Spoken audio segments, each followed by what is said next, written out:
meneruskan pengajian tafsir kita. Masih meneruskan surat Al-Baqarah 27.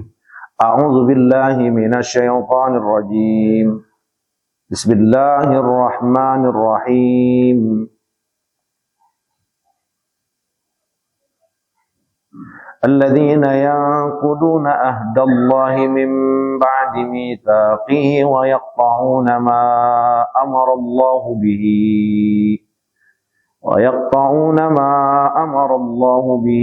أن يوصل ويفسدون في الأرض أولئك هم الخاسرون. Di ayat sebelumnya, yudillu bihi katsira wa yahdi bihi katsira wa ma yudillu bihi illal fasiqin. Nah, ini tadi yang kita udah sedikit singgung.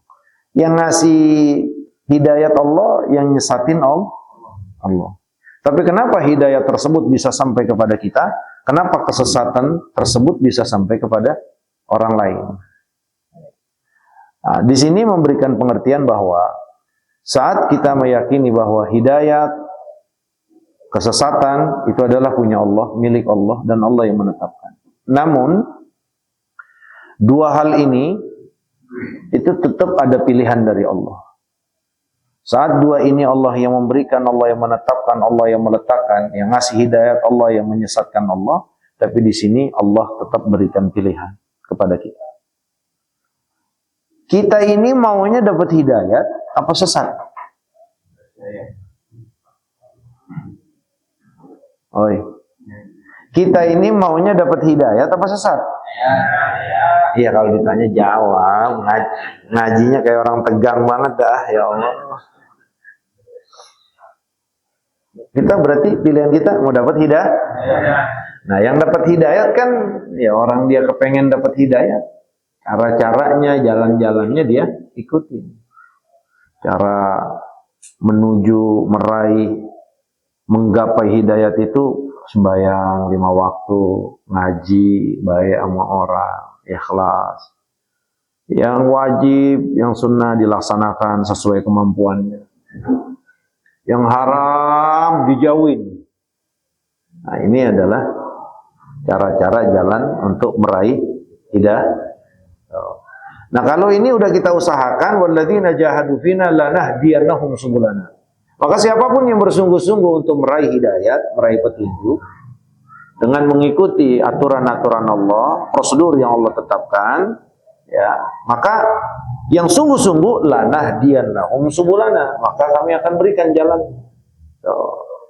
Nah, kenapa Allah berikan hidayat ke kita semuanya? Karena kita nyari, Pak. Karena kita yang pengen dapat hidayah. Ya, apa buktinya? Lah, buktinya kita sholat sehari semalam 5 waktu, emang kita berani ninggalin sholat? Buktinya kita ngaji, buktinya kita baca Quran, buktinya kita sedekah, buktinya kita jauhkan semua haram yang Allah haramkan. Itu apa? Itu adalah cara, jalan untuk bisa menggapai hidayah. Makanya Allah kasih hidayah tapi ini malam. Yang Allah sesatin juga sama. Lah, kenapa kok Allah sesatin? Siapa yang menyesatkan? Allah. Allah pemberi hidayat, Allah pemberi sesat. Kenapa Allah sesatkan? Karena mereka pilih sesat. Karena mereka yang pilih Bang, sembahyang apa bang? Tibang 5 waktu sehari semalam. Capek ji, gue sholat. Kerjaan gue banyak banget, apalagi kalau udah ngitung duit. Apalagi kalau udah ngukur tanah. Bang, puasa apa Ramadan bang? Ya, boro-boro puasa ji. Asal puasa dikit tetangga udah bikin kopi sama rengginang. Makanya gua kagak puasa-puasa. Disuruh jangan zina, disuruh jangan mencuri, disuruh jangan mabuk, disuruh jangan melakukan yang haram. Aduh, nggak bisa dah gua mah. Sembahyang nggak mau, ngaji nggak mau, baca Quran nggak mau, sedekah nggak mau.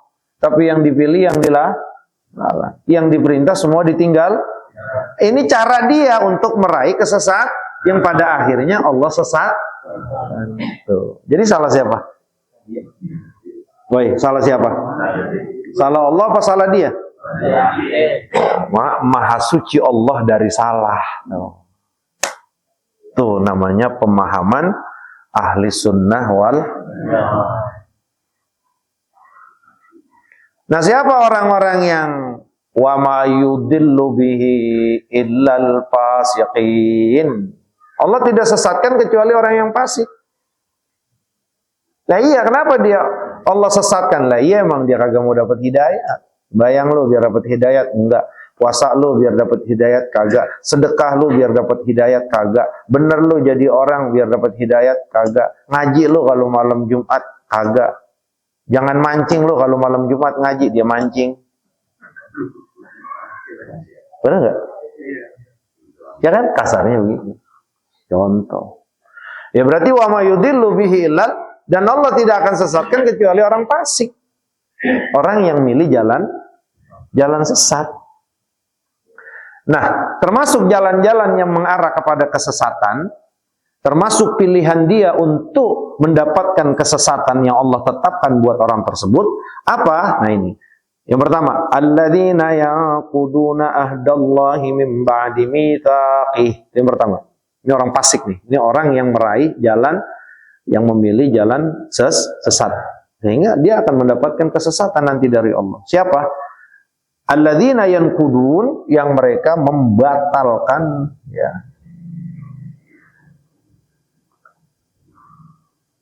Ya. Alladzina yanquduna ma ahida ilaihim fil kitab fil kutubi minal imam Muhammad. Mereka yang membatalkan perjanjian, ya, janji mereka untuk beriman kepada Nabi Muhammad SAW sebagai Nabi yang Allah utus terakhir. Ini buat orang Yahudi dan Nasrani. Pertama, karena perjanjian mereka itu mau beriman. Iya nanti iman ya, iya beriman. Perjanjiannya kan begitu. Pas Rasulullah diutus menjadi Nabi enggak?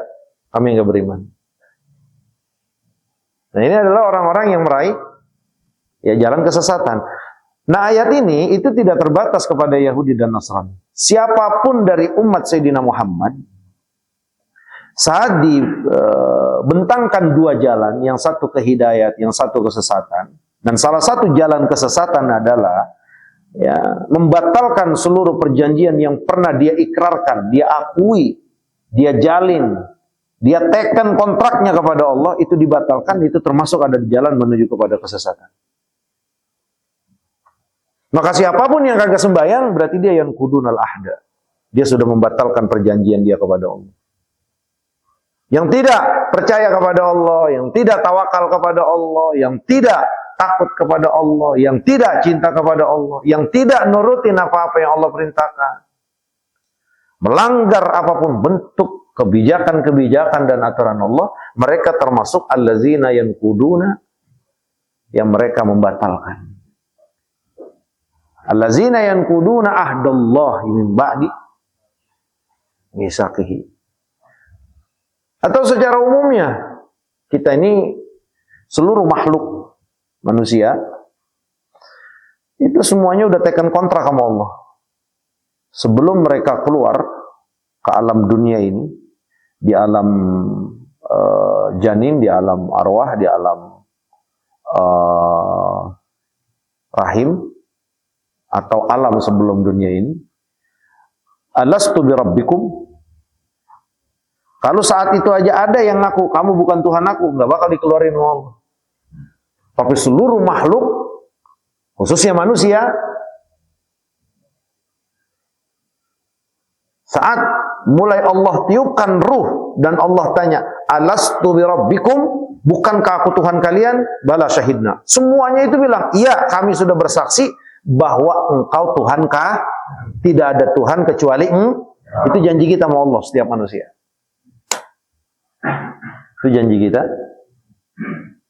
kepada Allah setiap manusia. Jadi itu yang dilahirkan di Amerika, yang mau bapaknya kafir, itu kan kasarnya.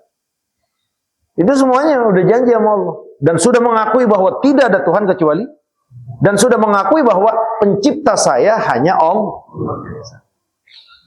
Nah, makanya kan kata Nabi itu namanya ahdul fitri. Ahdul fitri itu adalah sebuah ikatan yang fitrah. Karena setiap manusia itu fitrahnya yuladu alal fitrah, dilahirkannya dalam keadaan apa? Suci. Pengertian dia lahirkan dalam keadaan suci, artinya seluruh manusia diciptakan ke muka bumi itu dalam sebuah kesucian perjanjiannya kepada Allah, mengakui bahwa tidak ada Tuhan kecuali hanya dua orang tuanya yang membuat dia Yahudi, yang membuat dia Nasrani, yang membuat dia Majusi, yang membuat dia Islam. Nah, maka di sini kita orang tua ini punya kewajiban didik anak, mengislamkan anak, mengimankan anak. Nah, makanya kalau ajaran Islam itu kalau habis lahir di azan nih di kuping kanan. Tuh, ajaran kita tuh. Allah, biar apa? Biar nyingkronin dulu. Karena sebelum dia lahir itu, dia udah punya pengakuan. Alastu bi rabbikum bala syahidna. Apakah aku bukan Tuhan kalian? Iya, ya Allah, kamu adalah Tuhan kami. Engkau adalah Tuhan kami. Nah, keluar, selek. Belum dia apa-apain tuh bayi, azankan di kuping kanan. Biar apa? Biar mulai disinkronin. Kesaksian dia bahwa tidak ada Tuhan kecuali Allah, pengakuan dan ikrar dia bahwa yang enggak Tuhannya adalah Allah, langsung disambut dengan kalimat azan. Allahu Akbar, Allahu Akbar, Allahu Akbar, Allahu Akbar, asyhadu an la hail, masuk tuh ke kuping. Gitu. Nah, mulai kita ajarin, kita kenalin kepada Allah, kepada agama, kepada Rasulullah. Kita ajarin sholat, puasa terus.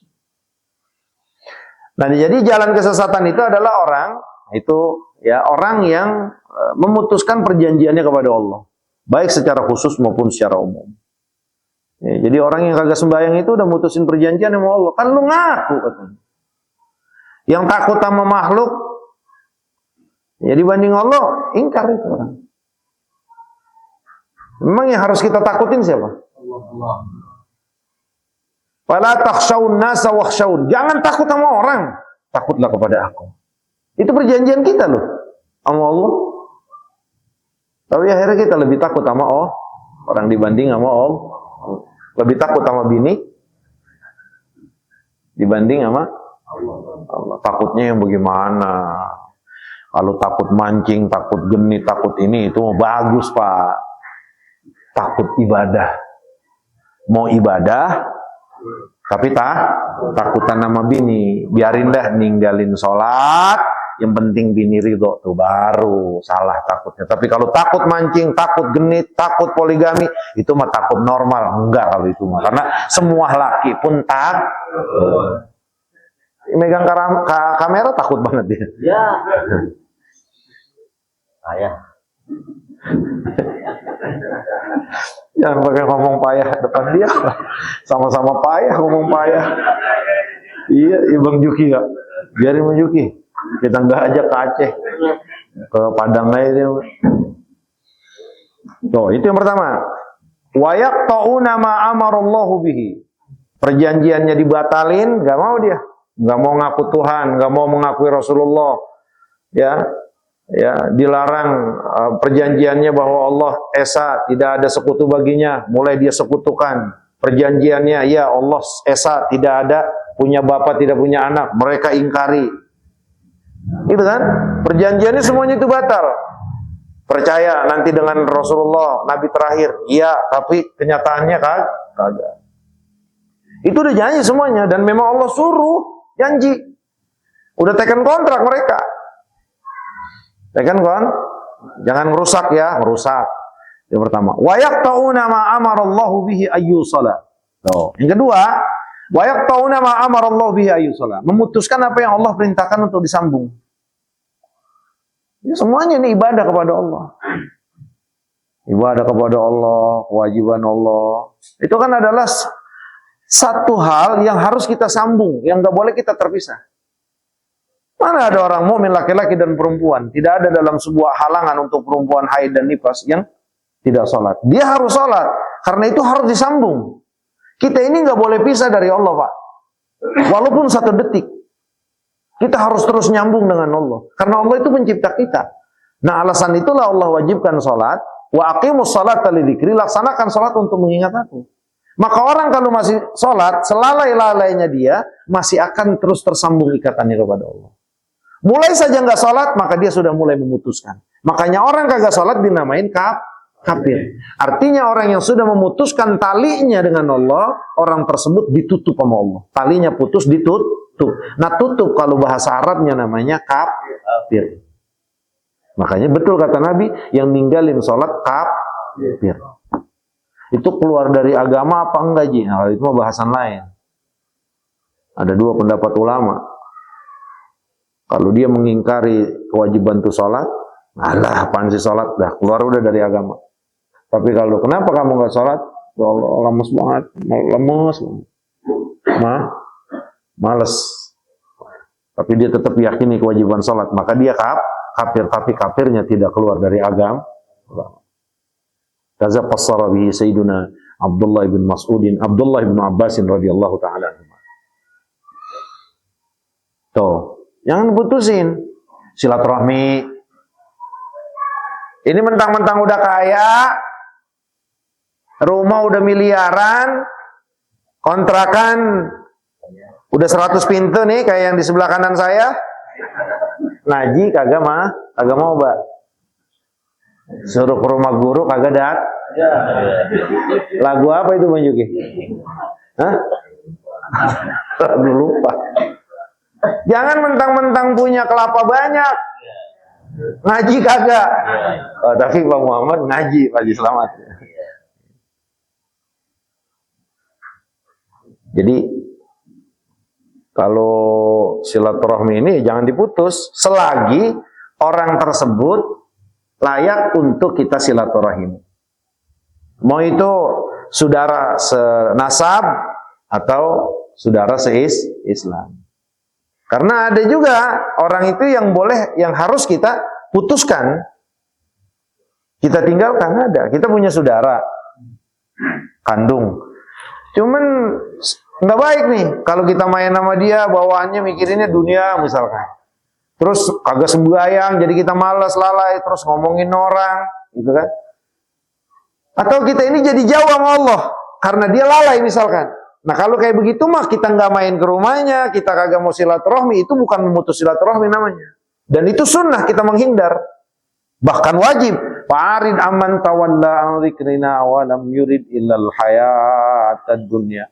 Berpalinglah kalian dari orang yang lupa kepada aku. Wa lam yurid illal hayatad dunya, yang mereka inginkan ini ada dunia.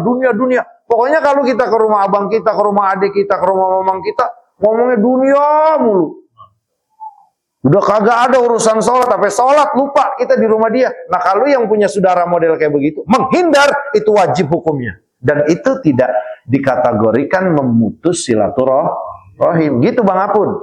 Jangan nanti, ya kita harus nyambung silaturahmi dong. Ya silaturahmi yang bagaimana? Kalau silaturahminya bikin kita jadi jauh sama Allah, putusin. Gitu. Cuman saudara ya tetap saudara, butuh bantuan ya kita bantu. Batas. Tapi kalau untuk dekat main ke rumahnya ya kagak bisa. Bagaimana main, asal main ke rumahnya. Jadi kagak beres kita. Nah itu dua jalan yang bisa menyesatkan kita. Wa yaqta'una ma amarallahu bihi ayyusala. Memutuskan apa yang Allah perintahkan untuk menyambung. Salah satu juga bagian termasuk memutuskan apa yang Allah sambung, enggak peduli sama saudara-saudara kita. Cuek banget sama yang di Palestina, di Gaza, yang di Sudan, sama yang di Aceh, yang di seluruh Sumatera. Ada bodo amat, ada pemerintah. Nah, kelar itu tanda-tandanya, Pak. Itu memutuskan hal yang Allah perintahkan untuk kita sambung. Karena sedihnya mereka adalah sedihnya kita, bahagianya mereka adalah bahagianya kita. Dia adalah umat Sayyidina Muhammad yang Rasulullah ibaratkan kal jasadil wahid, seperti satu tubuh. Idza staka udwun minha, apabila ada yang ngelus satu bagian daripada tubuh, maka seluruh bagian tubuh itu akan merasa panas dingin, akan merasa sakit semuanya. Di Aceh itu bukan orang lain, Pak, saudara kita. Di Padang, di seluruh Sumatera, saudara kita. Mereka menjerit kelaparan. Kita mah cuek aja, bodoh amat. Saudara gua bukan apa bukan, ya nanti di akhirat digituin juga sama orang. Tolongin saya kek, lah siapa lu? Nauzubillahimin. Makanya dari itu ya kita mengajak kepada seluruh jamaah mulai dari Madrasatul Hadis, Subulus Salam, Rahmatul Ummah, Nurus Saada, Baitur Rahmah, ya, At-Taqwa, ngajak untuk apa?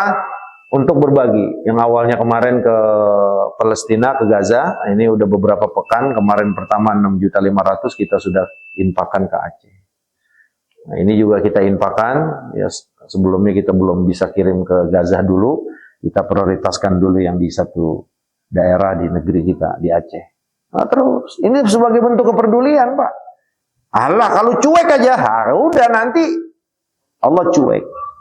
Nah, kalau kita cuek, kita termasuk yang memutuskan apa yang Allah perintahkan untuk kita sambung. Nah, yang ketiga, wa yufsiduna fil ardi. Tuh. Wa yufsiduna fil ardi. Ketiga yang akan bisa menjerumuskan kita kepada kesesatan itu apa? Merusak di muka bumi ini. Rusak. Pengertian merusak apa? Melakukan apa yang Allah larang. Apapun itu. Namanya rusak. Enggak sembayang. Rusak. Zina. Rusak. Mancing kagak sembayang. Main futsal kagak sembayang. Main bola kagak sembayang. Main cewek kagak sembayang. Double. Hancur. Benar nggak?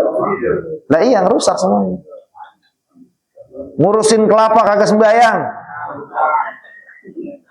Yang bilang rusak jangan dibagi kelapa, Pak Muhammad. Mancing sembayang nggak masuk dah. Hiburan, main catur sembayang aman. Mancing sembayang aman. Men kalau yang jago catur jangan main catur kalau belum bisa ngalahin saya. Saya master catur. Iya, saya master catur. Cuman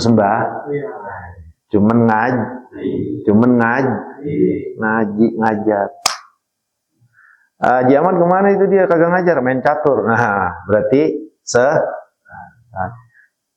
bukan sesat bagaimana, tapi dia sudah milih jalan Oh, nyumbang buat Aceh. Ogah amat, kapan kaya gue nyumbang. Berarti jawab dong. Saya ngajak nih, ayo bantu saudara-saudara kita di Aceh. Terus setan datang. Lo ngapain sih, udah banyak yang mau bantu, ngapain sih? Udah kapan lo buat beli mobil, buat beli apa kan gitu rasanya. Berarti itu dia milih jalan.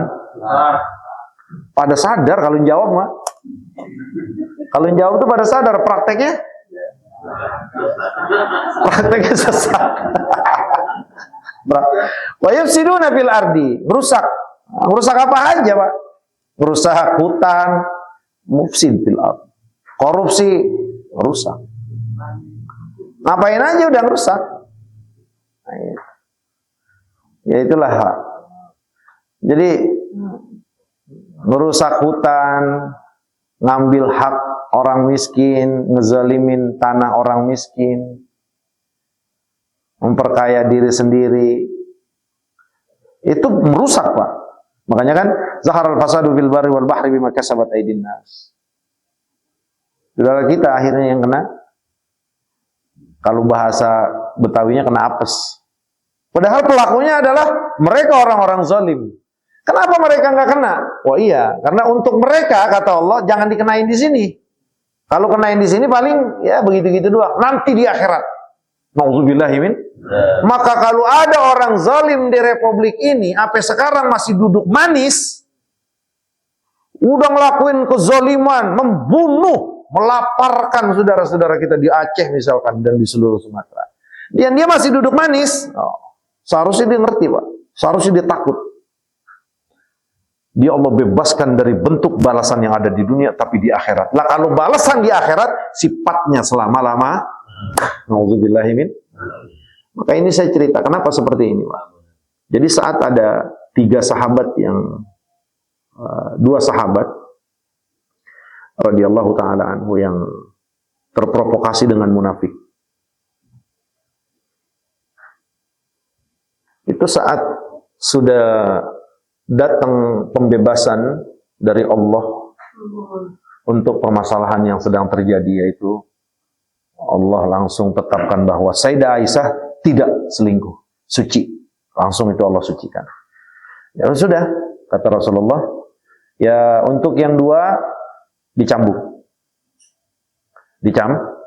Karena haddul qadzaf itu, kalau kita nuduh seseorang berzina dan kita tidak bisa mendatangkan 4 saksi, maka dia dicambuk. 80 cambukan. Akhirnya kata Rasul, cambuk yang 2. Sahabat nanya, lah kalau yang 1 kenapa nggak dicambuk? Jangan, kalau dia jangan, nanti di akhirat.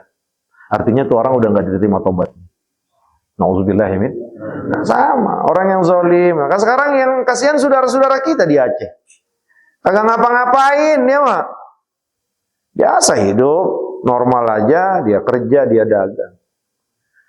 Di Sumatera, yang nebangin pohonnya siapa? Yang nebangin hutannya siapa? Yang ngancurin hutannya siapa? Yang meninggal siapa? Maka kita doakan seluruh saudara kita dari Aceh, seluruh pulau Sumatera yang meninggal, Muslim umat Sayyidina Muhammad, mudah-mudahan Allah golongkan orang-orang yang mati syahid. Tapi jangan pernah aman buat yang melakukan kezaliman. Kau duduk manis di dunia, berarti Allah akan tunda azabnya kelak nanti di akhirat. Ngeri Pak, ngeri. Makanya kalau kita bicara untung, yang meninggal itu 900 sampai 1000 itu udah beruntung, Pak. Beruntungnya apa? Allah meninggalkan dalam keadaan syahid. Yang harus ingat, yang kita jadikan pelajaran kita yang hidup, dan yang harus takut kembali kepada Allah adalah mereka yang melakukan kezaliman-kezaliman. Iya. Nah, habis buang kotoran di sini dia pergi. Benar kagak? Yang bau siapa? Lah kita. Yang mati kita. Yang lakuin kemana? Nanti ditungguin sama Allah di akhirat. Nauzubillahimin. Ulaika humul khasirun. Yang milih jalan-jalan sesat, mereka adalah orang-orang yang rugi. Loh iya, nggak ada kerugian Pak nanti di akhirat kecuali dia nggak beriman sama Allah. Siapa yang rugi nanti di akhirat? Mereka yang memang tidak mau tunduk dengan Allah dalam kehidupan dunia. Rugi itu Pak. Rugi itu bukan kagak punya duit, rugi itu bukan yang bangkrut dagang, rugi itu bukan yang dalam keadaan dia kagak punya apa-apa dalam kehidupan dunia. Rugi itu kalau ke akhirat dia kagak punya iman, rugi itu kalau ke akhirat dia nggak punya amal. Apalagi kagak punya iman yang Allah jatahkan di neraka selama-lamanya. Yang kagak punya amal saja, imannya masih ada, ruginya setengah mati. Nauzubillahimin. Nah, mudah-mudahan kita diselamatkan dari orang-orang rugi. Nah, makanya kalau kagak mau rugi dari sekarang cari untung. Dari sekarang cari Gimana cari untungnya? Ngaji itu cari untung. Sedekah itu cari untung. Doain saudara saat kita nggak bisa nginfakkan sebagian harta kita, itu nyari untung. Kerja buat nafkah bini dan anak, itu cari untung. Sayangin bini dan anak, itu namanya cari untung. Memberikan janda-janda tua, itu nyari untung. Memberikan janda-janda yang muda. Siapa yang bilang nyari untung itu? Bang Ipul jangan. Kalau itu untung dunia. Wallahu ta'ala a'lamu bis-shawab. Ya Allah. Ayo silakan.